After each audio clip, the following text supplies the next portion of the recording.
Ago, I headlined a fundraiser in Southern California, and since, we'd be out there anyways, my wife and I decided to take our kids to Disneyland one weekend. We had fun, and to be clear, most of the guests said very nice things, or they just left us alone. But there was a loud and very vocal minority that would shout at my children, who were 8, 5, and 3, whenever they got the opportunity. "You should disown your dad, you little shit," one middle-aged woman yelled at my 5-year-old. "Tell the Secret Service to protect the Constitution, not your father," screamed another. Are these women violent? Probably not. Are they deranged? Certainly. And while our side of the aisle certainly has its crazies, it is a statistical fact that most of the lunatics in American politics today are proud members of the far left. After Charlie died, one of his friends and one of our senior White House staffers had left-leaning operatives in his neighborhood passing out leaflets telling people what he looked like and where he lived, encouraging neighbors to harass him or, God forbid, to do worse. While he was mourning his dead friend, he and his wife had to worry about the political terrorists drawing a big target on the home he shares with his young children. Are these people violent? I hope not. But are they guilty of encouraging violence? You damn well better believe it.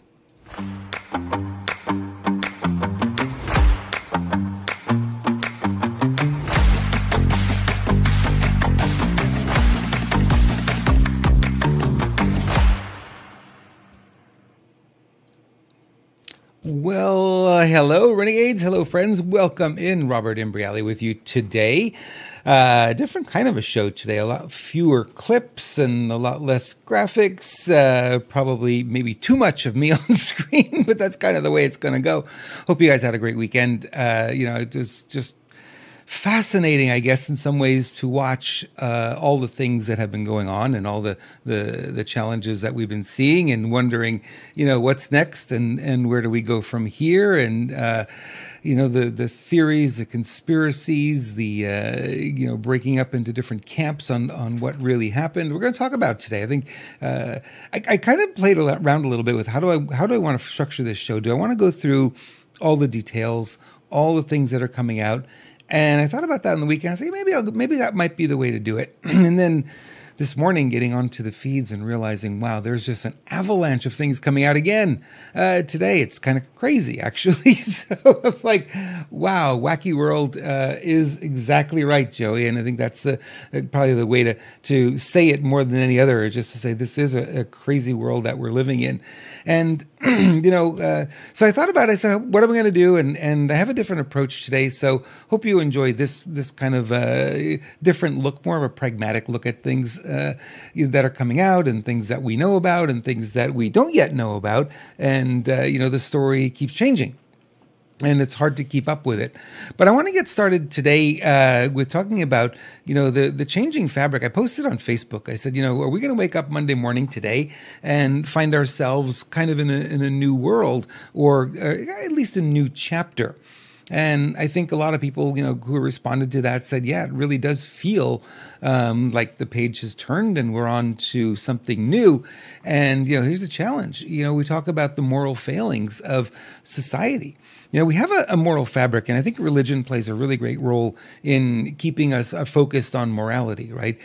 Caring about one another, loving your neighbor, that kind of thing. I think that's really important. I call it the guardrails, right? The guardrails of society. If you don't have those, then society runs amok, right? You have to kind of have, here's the two white lines. You stay in between those, you're okay. You go over them, you're in the ditch. And I think society is very much like that. So we've got to pay close attention to where the guardrails are. And, the last administration completely obliterated many of the guardrails, right? They opened the border up and they said, come on in. We don't care if you're a criminal. We don't care if you're a terrorist. We don't care about anything. Come on in. And they did. And, if we didn't win this last election, I don't even want to think about where we'd be right now if that would have continued another 4 years, right? So we got to get back to this morality, and it's really difficult to see in some ways the reaction to the Charlie Kirk incident, right? It's just heartbreaking in some ways to see some people completely lacking in morality, right? And some of the things that they're posting and some of the ways that they're acting. It's hard to see it. And you say, wait a minute, that's my next door neighbor. That's my doctor. That's my pilot. How could they be so heartless and saying the things they're saying? On the show Thursday with Carol, we mentioned, if Obama was assassinated, we wouldn't be here cheering. We wouldn't be here. Yeah, they got him. We wouldn't be saying things like that. It's not that's what we're made of. We have morality. We have a moral compass, and we're going to follow it, right? So I know mostly these people are on the left. I get it. But there are still a few on the right.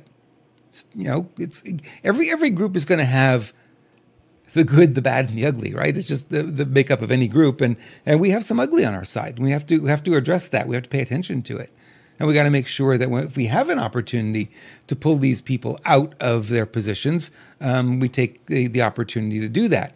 There are many that are being fired. There's no question that there's a website that's tracking everybody who is cheering the Charlie Kirk assassination. And this morning, they published that they now have 50,000 names on that database. So they've been following it. Everyone who posts something, they're excited about it. They love to see it. It's, that kind of thing. They're looking them up, getting their names. They're making a database. So they've got a database now, 50,000 names. Of course, all you're going to really do at this point is shame them. I mean, it's not illegal to have an attitude or an opinion, I should say, thankfully, because then we'd be in a communist country. So they're entitled to their opinion because we believe in free speech. We don't agree with it. We, will look for where the morality is and why all these death threats keep happening. Death threats is a federal offense. If you threaten to kill somebody in the past, you would go to jail. And we just don't see that happening right now. And I think all of us are saying, come on, please, something, let's crack down on this. I don't know. Maybe it'll happen. So I'm asking the question this morning. I'm asking, where did it all go wrong? Where did we as a society really end up in the ditch? What did we do? How did we get here? And I think, over the years, we've been hearing more and more hatred, rhetoric from the people in positions of power. A lot more. They feel it's fine to say things that stir up anger and even violence because they know, and this is where I think we really went wrong, there are no consequences for them. Right? They can do whatever they want. They can say whatever they want. Maxine Waters, do you think she should have been in prison years ago for the things she said? How about Nancy Pelosi? Things she said on January 6th. All these people should have been put away. But it is what I call the protected class. They know there will be no consequences for their actions, for their words. They can get away with it. Now, if you're on the right, that's a different story. Then the right is not the protected class. The right is punishable, and they can get punished. So they have to be very careful. Hence the idea of conservative. They're very conservative, what we say.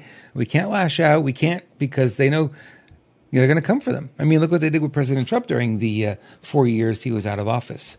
I mean, they would have been very happy to put him in jail for 900 years. 930 years, I think the number was something astronomically crazy. Pretty much every lawsuit now has been dropped, right? All of that stuff is gone. But they were very happy to do it.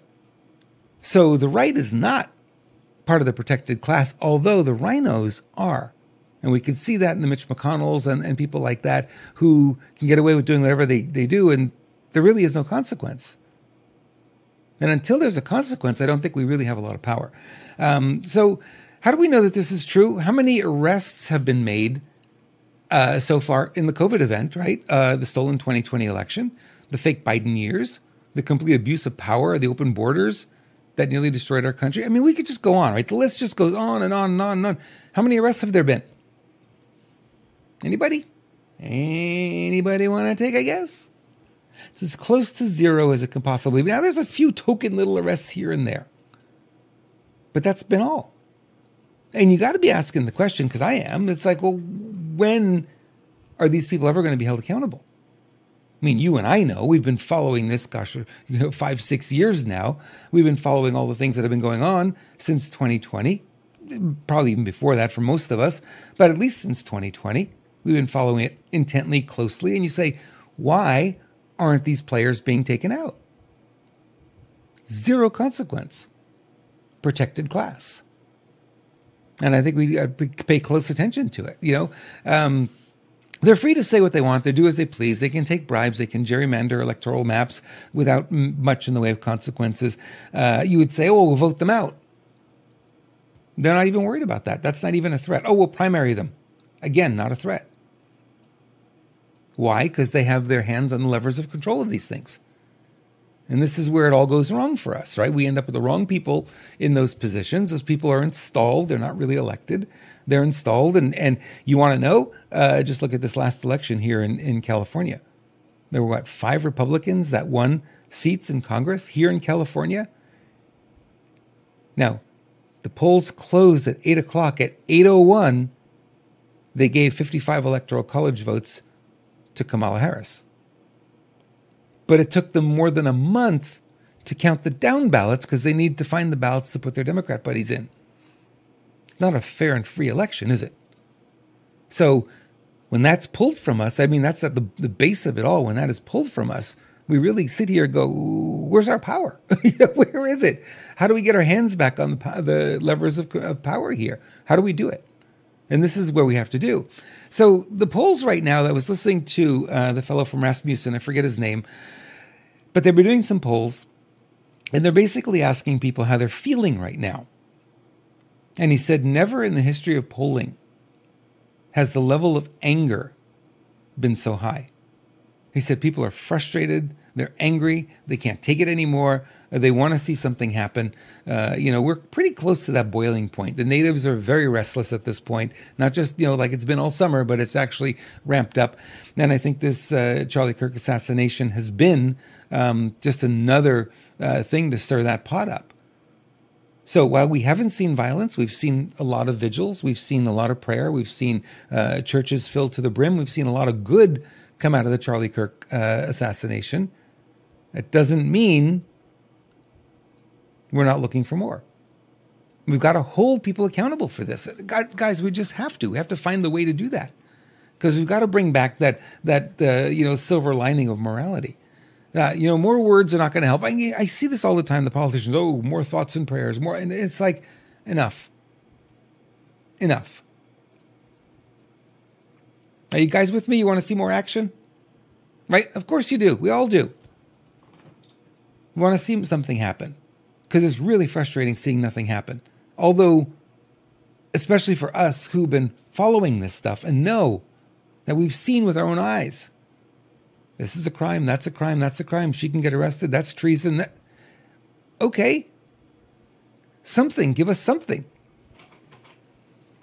So it's really hard to have soft leaders, and I think we've had it. A country without guardrails, before very long, we won't have this country anymore if this continues. So if we're indeed the powerhouse we're meant to be, then we must enforce those guardrails. We really have to. Uphold the law for everybody. No special circumstances. No, oh, you're on the left. Ooh, we don't go after the left. No more of that. We've got to get rid of it. We're having good conversations now about going after the NGOs that sponsor a lot of this terrorist activity, the domestic terrorist activity. Not going to be overnight. It's got to happen, though. The talk is really good. I'm excited about the talk, but I'll be more excited when I see something happen.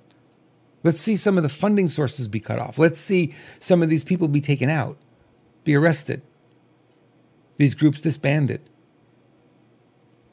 Are you with me? I mean, I think we're all there. So, for us, for where I'm seeing it right now, to coin a cliche phrase, this is our turning point. This really is a turning point for us to really, take things to the next level. We can get there. I have full faith that I'm not Mr. Downer here today, but just sort of a reality check of where we are. It's a turning point. The fork in the road has never been so visible for us, and we've got to decide which way we're going to go. All of us. So, yeah, where do we go from here? Good conversation to have. Good conversation to have today. No question. All right. Just before we get into more content, and I just want to say, guys, I really appreciate each and every one of you. Honestly, I would do this show if there was only one person watching, right? So I know the audience for this show is pretty small, but it warms my heart to know that you guys are here, and we can have this conversation and we can share this kind of thing. Because I know a lot of us. I'm not asking you to agree with me 100% of the time, certainly, but at least we can have the conversation. We can have the debate. We can have a little dialogue of putting this stuff out on the table. So if you're watching the replay, which I know many of you do, post your comments. Let me know what you're thinking. You like it? You not like it? Do you have a different opinion? Certainly put that in there. Chat room's great, but remember the chat room goes away when the stream's over. Chat room disappears after a little while. All right. I want to thank our buddy Matt Geiger today for sponsoring today's show and all our shows.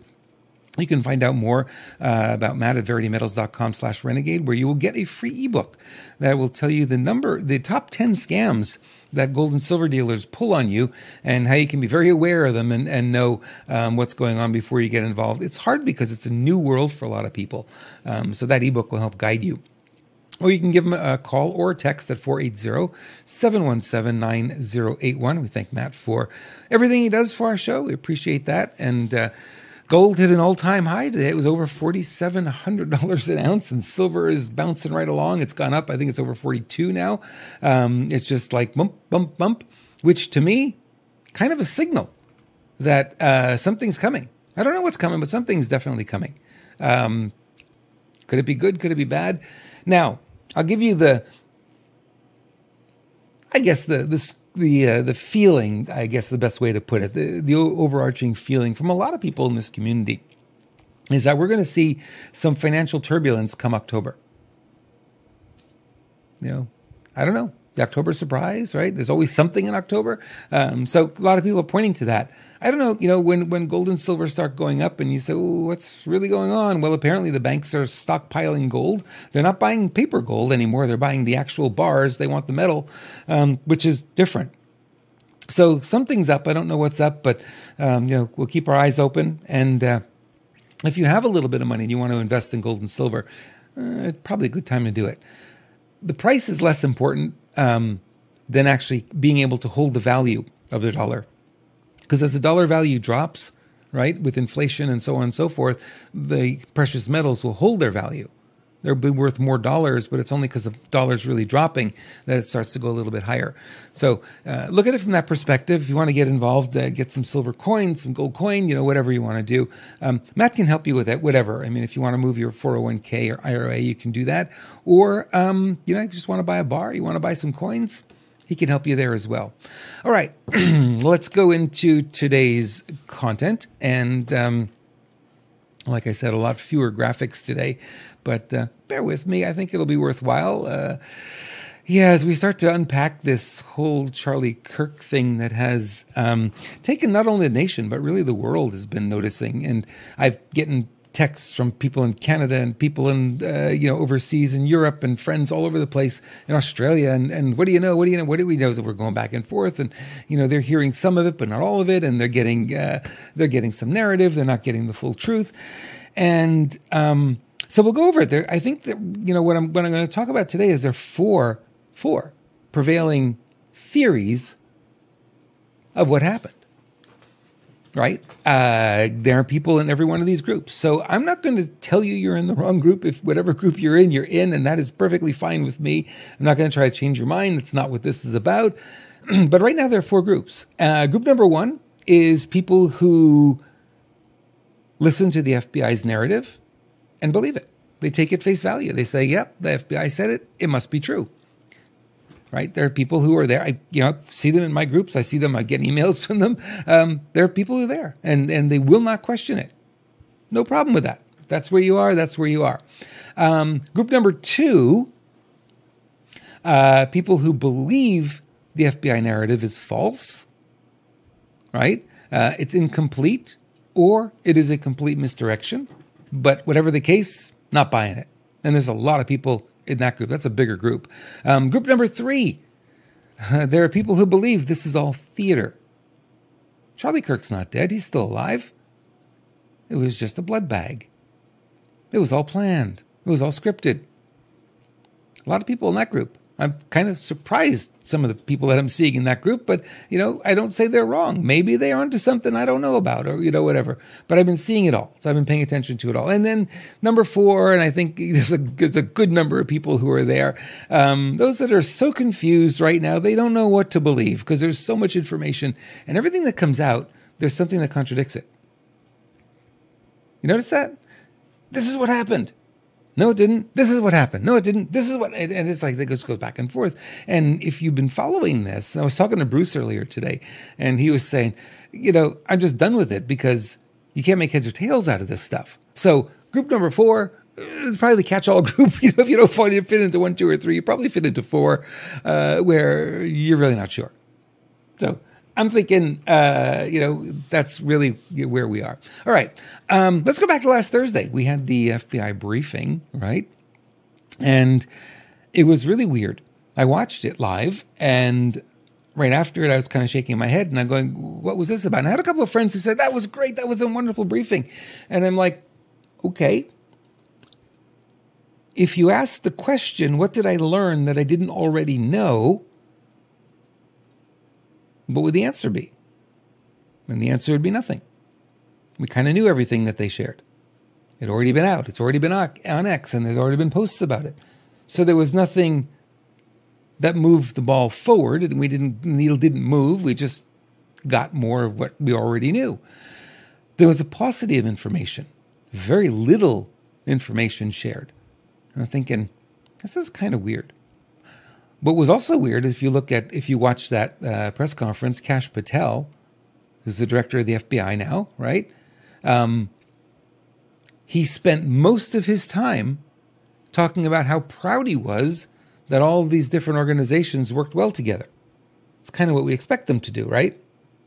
You guys got to work as a team. We've got something that's pretty major here, and you guys got to come together. So they were patting themselves on the back and, oh, what a wonderful thing. We're all working together. We're all getting along. We're all sharing information. And apparently, after that press conference, because he didn't speak much, other than that, he didn't share much information at all. And people were like, you're the director of FBI. You got to give us something. Apparently, after that meeting, he berated about 200 FBI agents and told them no more Mickey Mouse show. Because what we found out later is that some of the FBI agents there in Utah did not share with him the photo from the security cameras of the apparent killer for over 12 hours. Why would they sit on that? Well, not too long ago, Kash Patel fired the director of FBI in Utah. So retaliation. So you could see, if you're looking at this sort of holistically, you could see there's a battle within that organization, right? There are people who are trying to set up Patel so he fails and he gets removed. And the Democrats are jumping all over this. They're really trying to get him out of there. But we need to kind of fight for him because he's our guy. And, he will eventually get under control. It may require firing a lot more agents to do so. But, one thing you could look at, you could say, what the good part is a lot of these agents now are kind of exposing themselves, for being not on board, not a team player. We'll see. It's interesting. But for me, after that conference, I had a lot more questions than I had answers. I was looking at that and I'm going, I've learned nothing from this. There's a big brouhaha about it. It was going to be the big, it's like we learned nothing. They didn't know anything about the kid. They shared a video. And I think if you saw it, they gave this story that, the kid had this long rifle that doesn't disassemble easy. It's from 1930s, right? They showed a picture of a rifle that they had to cobble the scope to go on it because in the 30s, there were no scopes. It was all iron sights. So it looks like they just stuck it on there somehow. And it wasn't right. The scope was way too far back. If you shot that gun, that scope would go through your eye. And it's just like, no. And then they tried to tell us that he jumped off the building with the barrel of this thing tucked in his pants. But we didn't see that. He jumped off. He has his backpack on him, and we didn't see the rifle. And then he ran across the yard. If he had 48-inch steel rod, which is the barrel of a rifle, in his pants, he wouldn't be walking like that. He'd be limping. He wouldn't be able to bend your knee. So, right away, you didn't have to be a genius to say, things aren't matching up here. So the first group who says, I believe the FBI, a couple of quick questions, and all of a sudden the narrative fell apart really quickly. I mean, the press conference wasn't even over. And there were a lot of us already on that bandwagon going, this didn't make any sense whatsoever. That video that they showed wasn't convincing. Absolutely not. And the idea that, this guy, did this, took the gun, ran into the woods, then reassembled the gun? Huh? That didn't make sense. Okay. So, the pieces are just all over the place. Steve Bannon came out right after because it was streaming during his show, the press conference, and he said the same thing. He's like, "This is crazy. This is they didn't share anything and they just patted themselves on the back." So then that was what led us to the avalanche. What do they call it? All day Thursday, all day Friday, all weekend, an avalanche of information is coming out. Not from the authorities, but from you guys. You guys, right? You're sharing it. You're finding it. You're sharing it. I'm finding it. I'm sharing it. There's an avalanche of information. All kinds of theories came out. So I think before very long, we found the official narrative to be not credible. So here, too many open loops, too many unanswered questions, too many dots that simply do not connect. And I'm always trying to connect the dots. You know that about me. I'm always, how does this equal this? How do these connect? Okay, that's logical. Well, this dot over here doesn't connect to anything. What's it doing here? And Joey, you're right. Yeah, exactly. Yeah, Master Baggy, Jaco did call BS on the videos. There are a lot of people who did. There was a video I saw not too long ago that says that video of the kid jumping off the building was actually AI. And they showed the artifacts and, the thing. AI is not perfect yet. It is getting darn close. And I think maybe a year from now, we won't be able to tell. But there's still artifacts in the AI videos. So, they were saying it was enhanced by AI or it was modified by AI to, push the narrative forward. So there's a lot of I call them online experts. All of a sudden, we have experts everywhere who are expert in assassinations and sniper rifles and shooting, and they're all over the place. And it doesn't take a rocket scientist to figure out, this is not, if there was this kid who apparently there was a post that his grandmother said he never fired a gun in his life. And I said, okay, so I have a big property. I went 200 yards. I'm like, 200 yards, target's the size of a head. You're 200 yards out. You've never shot before. You don't shoot very much. What are the odds you're going to hit that? That's slim to nil, right? They're hunters who are experienced will get it. Not every time, but they'll get it. That's a hard target. So that kind of thing was coming out. Also the caliber, also the lack of an exit wound, right? If that kind of a gun is meant for deer, that bullet goes typically right through a deer and didn't come out the other side of the neck. And, a lot of these people were just like analyzing this stuff to death. And you can't look at them and say they're wrong because, yeah, common sense would tell you that would be. There were people on either side of him making odd gestures, and we saw those videos ad nauseum, right?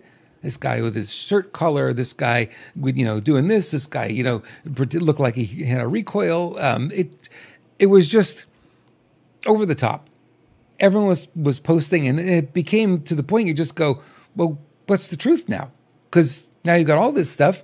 All these things have a little grain of truth in them. They're all plausible. They're not that far out there where they're plausible. You could say, well, maybe this made sense. So now you're confused. So now people said, oh, the shot came from the right side. No, it came from the back. That's why there's no exit wound, because there's people who said, oh, we had a bulletproof vest on, hit the vest, and it bounced up, and it hit him in the neck. All right, these are the kind of theories we're having out there. There was a couple to his right that didn't clap when he came out on stage. Well, that's a clue. They didn't clap. Ooh, okay. What about the camera that was mounted behind him? Right after the shooting, one of the people from his team went up there and disassembled the camera and took it down. Now, I got to tell you, if I were in that role where I'm, responsible for the cameras and responsible for all of that stuff, and something like that happens and we're all in shock, what we do is you just go back and do what we're there to do. I probably would have done the same thing. I would have taken that camera down. Now, that camera, if you want to know what that camera does, that camera is focused not on Charlie. That camera is focused on the person asking the question. So it's unlikely that there would be any video on that camera that would be any good. However, there were other cameras in front of him. We haven't seen the footage yet. Somebody's got it. TPUSA's got it. It's their cameras, right? We haven't seen it. The other people are asking, well, where's the bullet? How come they didn't find it? Did they find fragments? Did they find nothing? And today we learn they're tearing down that area where this happened. That doesn't make any sense. It's not even a week later. They're tearing it down, chopping up the concrete. A lot of pieces here are not you see what I say? The narrative kind of doesn't match, right? How come there were no, and I talked to Carol about this, and she didn't know either. I said, well, how come there were no grief counselors at the university for the students? We didn't hear of it. Maybe there were, but we didn't hear of it. If any of you did, certainly let me know, but I didn't hear. Guys, I got to tell you, if you see something like that and you're in person, I mean, it was dramatic enough to see the video, but if you're in person, are you not going to suffer from, trauma and shock? Where are the grief counselors? Some said, no, it was a blood bag, and look at Charlie's arm just before it exploded. He hit a button, and the blood thing came out. You can see a lot in video, especially when you slow it down. The video's blurry. You can see a lot of artifacts. Somebody said, "Oh, we see the bullet." Was it the bullet, or was it, an artifact of the video being compressed over and over again as people keep sharing? Every time you share a video, it gets compressed again. It loses a little bit of quality. Share it 10 times, and it's blurry. So was it really that, or was it something else? Anyway, the list goes on and on. I could spend the rest of the show just going over all the different. There's so many theories. I mean, just one after another, and they just keep rolling out and rolling out and rolling out, and it becomes quite the drama, right? So that's one of the things you could look at, and you say, "I'll show you." Well, let me show you because I have a photo queued right here. So stuff like this came out. Folks, am I missing something? This is not the same person. Now, obviously, the one on the left was taken from the security camera, and it was enhanced with AI that may explain some of the changes in the features. But if they put that out to say, hey, this is the guy we're looking for, and it doesn't match, that was interesting, right? So that's the kind of thing that we've been seeing. It's kind of interesting. This one, too, this one's interesting. Question: how many CCTV cameras, closed circuit television cameras, are on a university campus with 45,000 students? Answer: 12 to 1,800 of them. Utah Valley University upgraded to state-of-the-art cameras in 24. Yet not one campus camera caught even a glimpse of the assassin on the roof. This reeks of an inside job. See? You look at this stuff and you go, well, what are they, how possibly could this be? All right. Next up, third group of people. This was all theater. Really. It's all theater. So SG Anon posted this. And let me make it a little bigger here so you guys can see it better. Well-planned, well-organized, premeditated, narrative seeded, looking more and more like an op every day. And this was a post from one of the kids in that group, September 3rd. And it says, it'd be funny if someone like Charlie Kirk got shot on September 10th. Interesting. So the idea of seeding the narrative was people had prior knowledge that something would happen on this particular date, September 3rd, so 7 days prior. There was prior knowledge about it in the chat room. Was there? Or, were they just telling you what was going to happen, right? Because they have to do that for their karma. Were they just telling you what was going to happen before it happened? So now we've got more questions than answers, right? If you look at it and you say, well, if there were multiple shooters or many people in that crowd had prior knowledge and were there specifically to witness the assassination, which the FBI says this morning they're looking into that. They think that that is correct. They think that there were enough people in that group who knew this was going to happen. Now, whether or not that's the kid who actually pulled the trigger, we don't know. There's enough for me to say I'm not really buying it yet. You know what I mean? There's just too many questions, and like I said, you can go down this list, and I won't go through it again, but you can go down the list and see all this, and now you say, okay, so if it's theater, if that's what's happened, here's my question for you, and this is the question that if somebody brings up the topic of this is all theater, here's what you need to ask them: to what end, or why? Why would they do it? Bruce had an interesting observation. I was talking with him a little bit earlier today, and he said, can you imagine if this was theater, what kind of conversation that would have been with Charlie? Hey, Charlie, we want you to give up your very promising career. We want you to pretend that you're going to get shot, and we're going to stash you away in witness protection where you'll never again be able to be out in public. Is that the conversation that happened? I don't know. So again, you ask the question, why? Okay, why would they do it? I can't think of anything. Anybody in the chat room? Anybody? Give me a why. I haven't gotten a why yet. I've been looking for it. I was like, why would they do it? What would the outcome be? And you might say, well, look at all the positive that's come out of it. Okay. Did they know that that was going to happen? Or was it just assumed? It's quite a stretch to assume something like that. If there is a big why, then we can go back and revisit it's all theater, right? And some people are saying, Charlie Kirk's wife, who came out and did that statement 2 days after the shooting, very emotional statement, and they said, well, it wasn't her. It was an actor. I'm like, well, I don't know that to be true. Hard to tell, right? So, again, if it's all theater, it is a very elaborate production, very convincing, right? Very much like 9/11.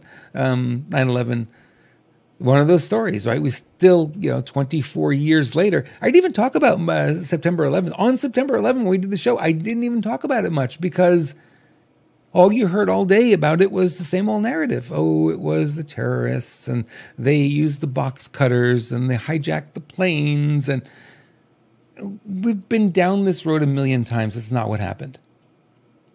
But the narrative still plays. So I'm afraid when we get to the Charlie Kirk story, it's going to be the same narrative, the same playing, and it's not going to change unless, Steve Bannon said, we're not doing the JFK thing.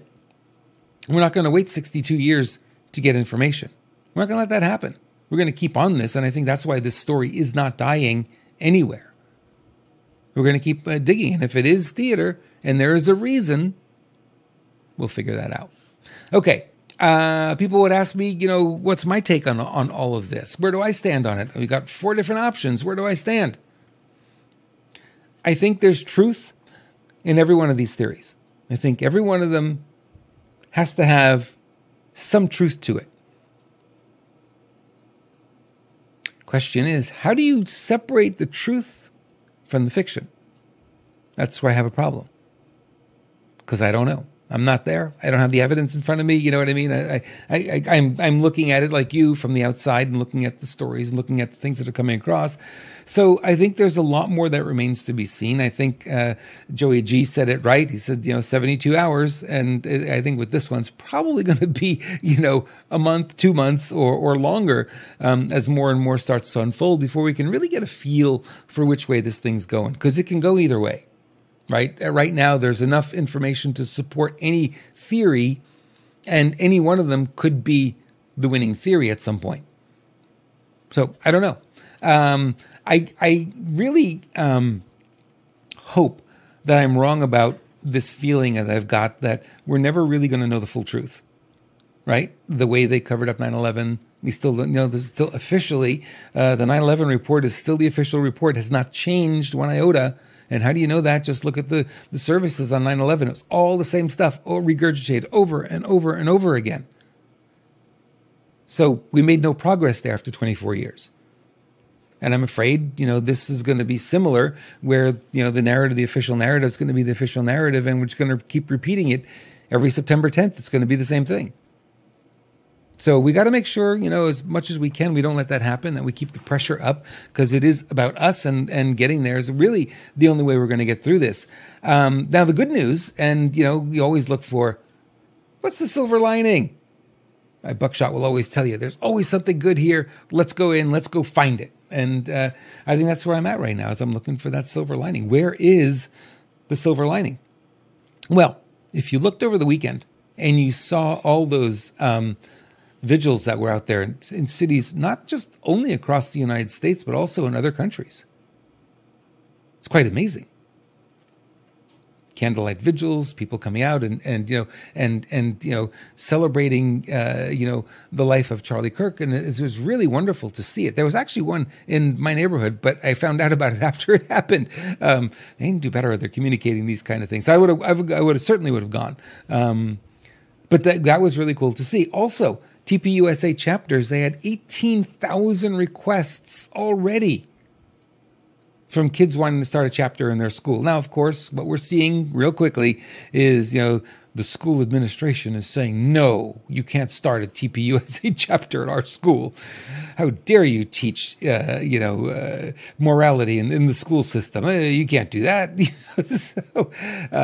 Well, we've got other battles. But, 18,000 requests, that's a good start. Many of them will go through. Many of them will actually be set up, which is really kind of cool. Churches, if you looked at what happened on Sunday, churches were filled to the brim, standing room only. Some churches were reporting they hadn't seen that many people in 15 years. Quite amazing. I don't know, people were just inspired to get out and go to church on the weekend. Interesting, right? So the other good piece that I'm looking at, and I think this is probably something that's not spoken about much, is that this is a deal breaker for the Democrats. We have so many people now posting videos saying, I was a Democrat my whole life. Whole life I was. And now I'm walking away from that organization. Just walking away from it. What happened here? Are we not live anymore? Let's see. No. I'm just checking if we're still live here, because it's just telling me we're not live. Okay. That's interesting. It's sending the data, but it's not boy. It's saying I'm offline, but we're not. Go figure. Who knows? We'll just keep going because, yeah, we're still here. Oh boy. We're going to turn that off. Sorry about that. That is really odd. Are we being attacked? No, we're not.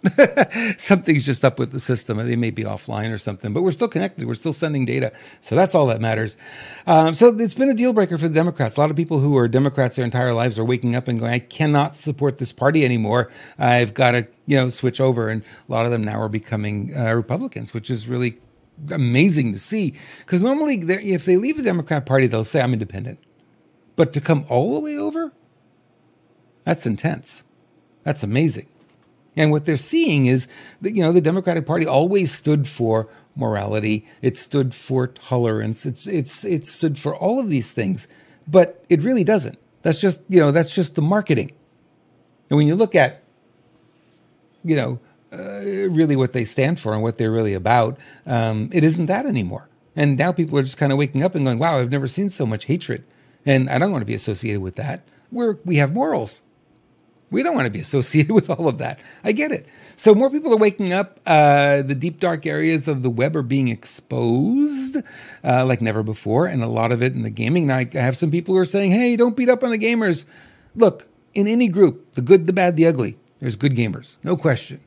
They're bad gamers. And then there's the really deep level stuff, the really ugly stuff. And that's probably the stuff we need to root out and try to figure out if we can get a handle on it. And a lot of these companies that run these online forums and stuff, like think about Discord or something like that, they don't have guardrails or they don't enforce them. Because really what they're looking for is the more users they have, the more ads they can put, the more money they make. So their motivation is not necessarily, do we really care what people are talking about? No, we don't. Our business is as many people as possible. Let's keep sending as many ads as we possibly can, and let's go in that direction. And that's what we end up seeing more and more. So, now we're rooting them out. Now we're putting the spotlight on them. Maybe things will change. That's what I'm looking for. So regardless of which, one of the four groups you fall into, I think we're at a turning point. We are going to see change. I think things are different already today. Morality is starting to come back in a big way. And, I don't think the Democrat message is really going to resonate as much as it has in the past. So all good news as far as I'm concerned.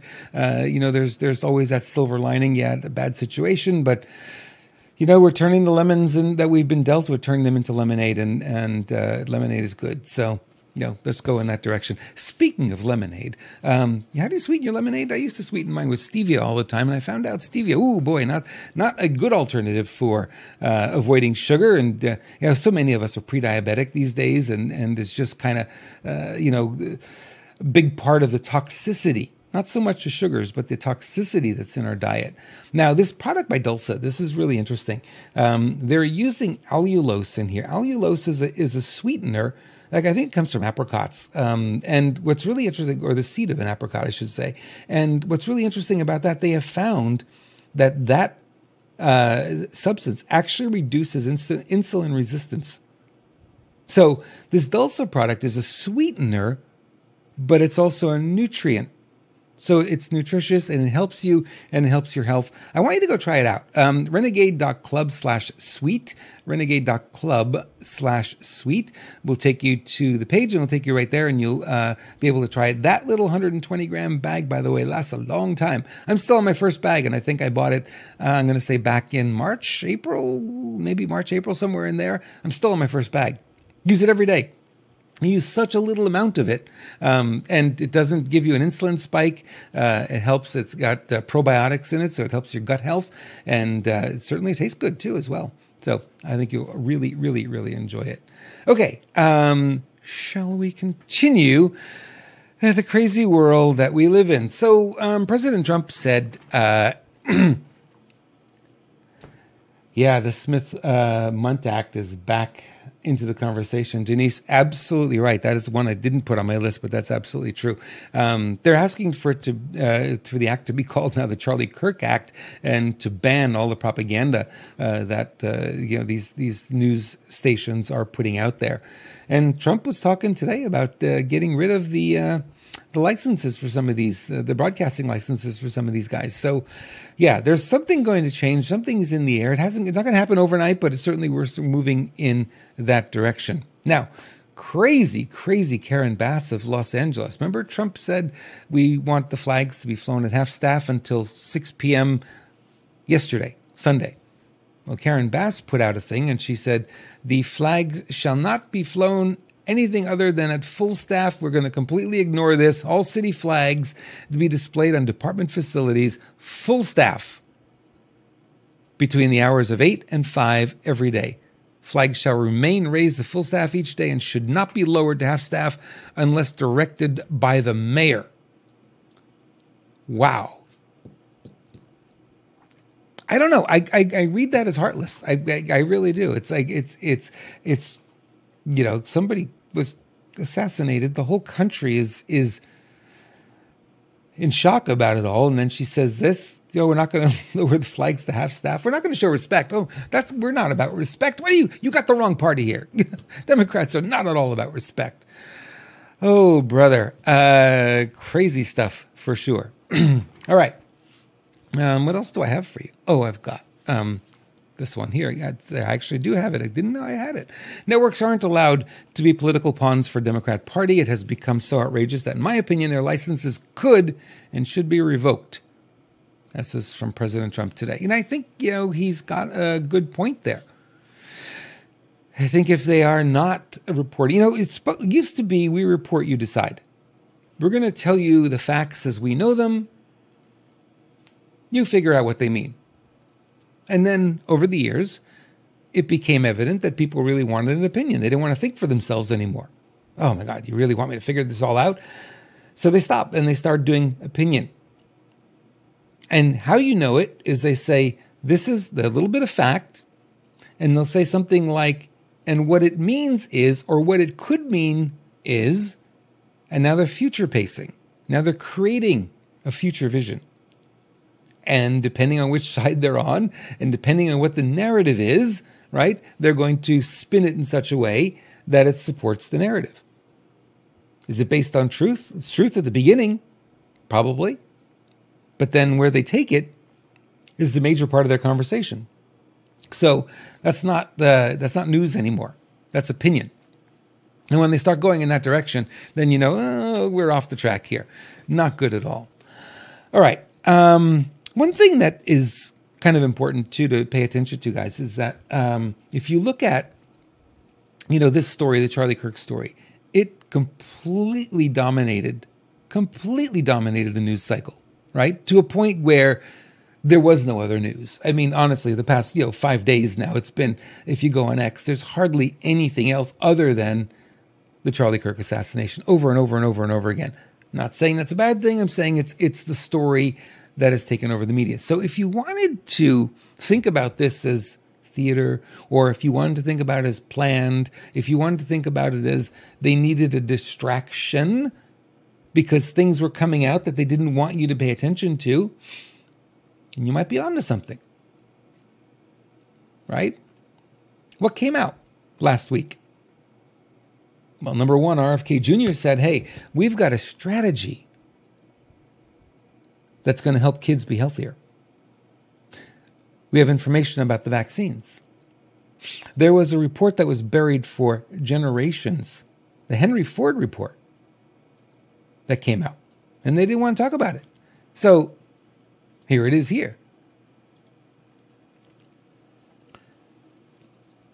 So what they're showing you here is the difference between the vaccinated group and the unvaccinated. And if you look at that very top one, brain dysfunction, 8 in the vaccinated group, 0 in the unvaccinated. Diabetes, 42 vaccinated, 0 unvaccinated. ADHD, 262 in vaccinated, 0 in unvaccinated. Behavioral disability, 165 in the vaccinated group, 0 in the unvaccinated. Learning disability, 65 versus 0. Intellectual disability, 5 versus 0. Tics, right? 46 in the vaccinated, 0 in the unvaccinated. Other psychological disability, 9 versus 0. So what you're seeing here, and what they really don't want you to see, is that's why they needed the distraction. You couldn't time this better, I tell you. is that the childhood vaccine schedule is something that should never be followed, right? None of these vaccines have been tested. None of them have been blind tested, placebo tested. This is the closest we've got to it, and this is a report or a study that's been buried for generations. The Henry Ford report. Look it up. It's fascinating when you look at it. It's like, wow. So when I bring my kid for a wellness visit, it's actually the opposite. Usually is with government, right? It usually is the opposite. So a lot of parents are waking up to this and going, hey, we're not doing this anymore. We're stopping. And, if you want proof, just go look at the Amish kids. They never get one, not one of these things. Are they healthier? Oh, yeah, they are.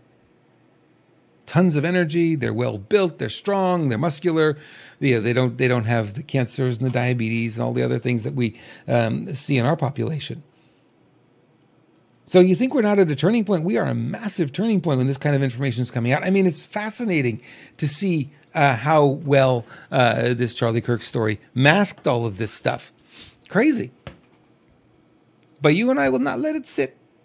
We're going to keep pushing it. We're going to keep putting it out there. We're going to keep talking about it. We're going to keep making sure as many people as possible see it, because that's the only way that we can impact and affect change. All right. One more. Marjorie Taylor Greene. Americans never voted for geoengineering or spraying chemicals into our skies. It's time to stop playing God with the weather. We're digging into this tomorrow, 10 a.m. Eastern time. That is Tuesday, the 16th of September. There's going to be a press conference, and she's going to be giving us some more information on what they're going to do to stop the geoengineering. Phoebe and I were outside the other day. We were walking around on the property, and we're looking up at the sky, and it's beautiful blue. Not one chemtrail out there. And she says, boy, it's so beautiful to see the sky not full of chemicals. It really is. In the spring here, it's crazy. It's every single day. And I went as far on the night there was a full moon. I was outside probably around midnight. They're spraying overnight too. Can't see it. Dark out. Except it's a full moon, then you can see it. And I photographed it. They're spraying the skies at night, day and night. It's crazy. Now we have trees here, interestingly enough, that are just suddenly dying after 30 years plus. They're just dying this year. And there's some people that are saying that, well, if you do a soil sample, you'll find there's a lot of aluminum in the soil that's not supposed to be there. Where's it coming from? So hopefully Marjorie Taylor Greene's got something that's going to help stop this. We don't know, which is really, I think the fascinating part for me is we don't actually know who's behind it. It's buried. Government's paying for it, but it's through an NGO and then another NGO. It's like 3 or 4 levels down. It's like what you would do if you were hacking, if you were a computer hacker, right? You never hack from your computer directly. You go from your computer, you connect to another one, then you connect to another one, then you connect to another one, then you finally do your hacking, and you can't find where it originated from. Kind of the same thing going on here. The same idea. So it'll be interesting. I'm going to be paying attention to it. You should as well. And, if you're tired of this kind of thing, hey, let's make sure that, we get on top of it and we keep the pressure on, because that has got to stop, because we're all impacted by it. All of us. Oy, all right. Well, on some fun stuff. iPhone 17 came out. I watched the event. Again, these events are getting hard to watch. They are really getting hard to watch. But I'm always interested in the technology. I wanted to see what they did with this. And you see that giant bump where the cameras are. The entire phone is up in there. They put all the electronics in that bump, that much bigger camera bump. They moved everything up there. And the rest of the phone all the way down is pretty much all battery. So you got a 39-hour battery now in there. You've got really high-quality cameras.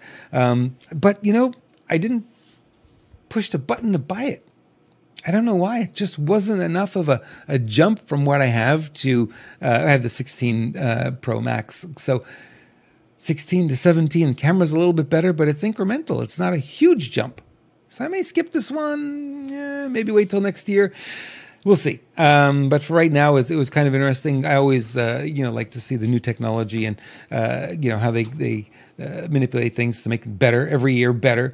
So I think, the funny part with Apple is that they'll come out and they'll leapfrog the Android people, right? And so Apple only brings out a phone once a year. That's how that works. Every September, there's a new iteration of the iPhone. So they're going to be in the lead for about 6 weeks. And then the Android people will put out phones that will leapfrog iPhone. So it works back and forth. And the competition, by the way, is really good. I'm not saying one way or another. I happen to be on Apple, but I'm not Apple anywhere else. Everything else is Windows. But for the phones, I really like the Apple phone. But, I love the competition. I love the fact that, there's Samsung and all the rest. They're just keeping them on their toes. And they keep pushing. And it pushes it. Because if you didn't have that, the iPhone would be the same every year. Would be very small bumps. But they know that, they've got to do a giant bump to stay ahead of the competition. Competition's right on their heels constantly. So it ends up being a very good thing. So that's the way I look at it. Anyway, I think that is the end of my list for today. I will keep looking at, the Charlie Kirk story. Obviously, we want to try and find out as much as possible. And I invite you to join me this Thursday. Master Baggy's going to be joining us. Eric Adams, better known as that. Master Baggy's in our chat room. But he will be joining us this Thursday along with Bruce Poppy. And we're going to have a lot of fun. Thursday, 7 p.m. Eastern, 4 p.m. Pacific will be our next show. And if you didn't catch the show last week, I had a long conversation with Carol Maureen Friesen. Bruce had scheduling conflict. He wasn't able to make that show, but it's okay. We had a great conversation. We were talking a lot about, the kind of the thinking, the morality behind people's reactions to the Charlie Kirk thing. It's been the Charlie Kirk week and a half here. So, almost a week now. Actually, there was almost a week. It's just been kind of, that's been the focus. So, important. I think it is the MLK event of our generation. And, got to keep talking about it. Got to keep digging. Got to keep finding the truth. Guys, if you like this show, and I know you do, please give it a thumbs up, share it with your friends and followers. And we'll be back, like I said, on Thursday with a new show. And take a deep breath. Take a moment, go again, as Carol says, go outside in nature, put your feet in the sand or the dirt or the grass, and just reconnect. It's crazy right now, and staying calm is the only way to get through it. Guys, thank you for watching. Lots of love to each and every one of you. We'll see you Thursday. Take care.